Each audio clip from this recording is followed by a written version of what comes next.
pues ahí está precisamente el libro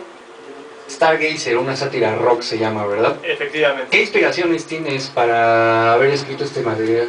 Es un punto amplio, trataré de ser conciso para no aburrirlos, pero en mi caso muy particular soy fanático de la literatura inglesa, principalmente siglo XIX, y no traigo aquí mi biblioteca porque volvemos a la parte que no vengo a hablar de mí, sino de lo que es el trabajo en sí, pero pese a que me encanta toda esa literatura y autores como Charles Dickens, William Thackeray, Anthony Trollope,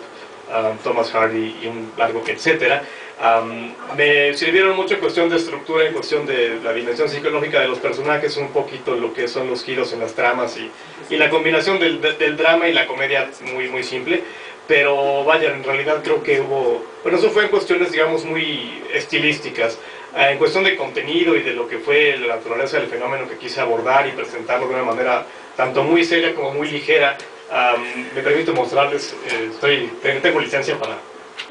este libro que se llama Heavy Metal, The Music and Culture, de una antropóloga norteamericana. Esta señora Dina Winstein tiene un doctorado en antropología por una universidad en Chicago, hizo su tesis precisamente sobre heavy metal, y es un estudio bastante concienzudo y sumamente rebuscado por momentos de todo lo que es esta subcultura, desde su desarrollo, sus inicios y cuál es como que la conducta típica y digamos las características que definen la gente que consume esta música y cuál es el entorno en el cual esto se va desenvolviendo. Es una obra muy seria, es un trabajo académico sumamente pesado y extenso, sin embargo a mí me ayudó mucho para como abrir mi panorama a lo que yo quería abordar y no dejar algo que tanto me apasiona como reflejado de una manera un tanto insulsa. Entonces este fue como que el plan más serio, ¿no?, de lo que era el fenómeno, y pues me sirvió en ese sentido. Otras dos inspiraciones que tuve y que me atrevo a equiparar con esos escritores importantes que ya murieron. Tengo esta biografía de Lemmy Kilmister, vocalista de Motorhead, vaya, creo que es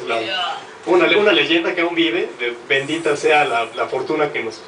mantiene a Lemmy aquí en este planeta. Soy fan de Motorhead, entonces para mí de verdad haber leído la biografía de Lemmy me resultó valiosísimo, y finalmente en la novela hay muchas canciones de Motorhead y los personajes son fans, entonces la biografía de Lemmy fue obligatoria. Otra que también me sirvió muchísimo es una biografía también reciente de Alice Cooper. Otro desconocido también. Otro de esos nombres que igual un día se topa uno, ¿no?, en una enciclopedia de víboras. En este caso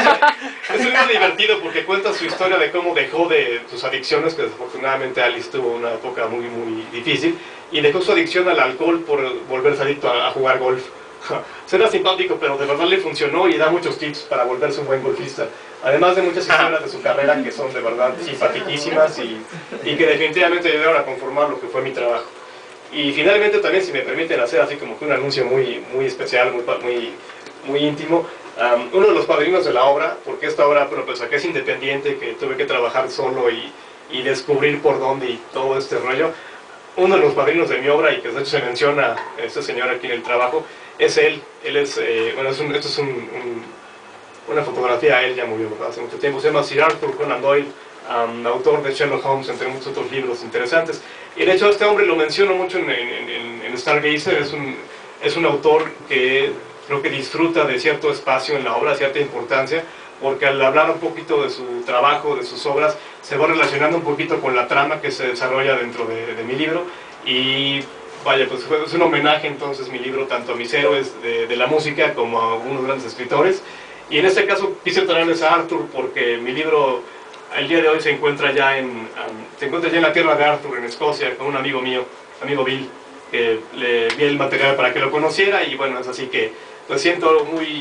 un momento muy especial poder así ante la gente que nos está viendo por el canal, contarles que pues, Stargazer ya anda cruzando el océano y está en la tierra de uno de mis grandes héroes. Y con eso creo que termino mi letanía respecto a este trabajo.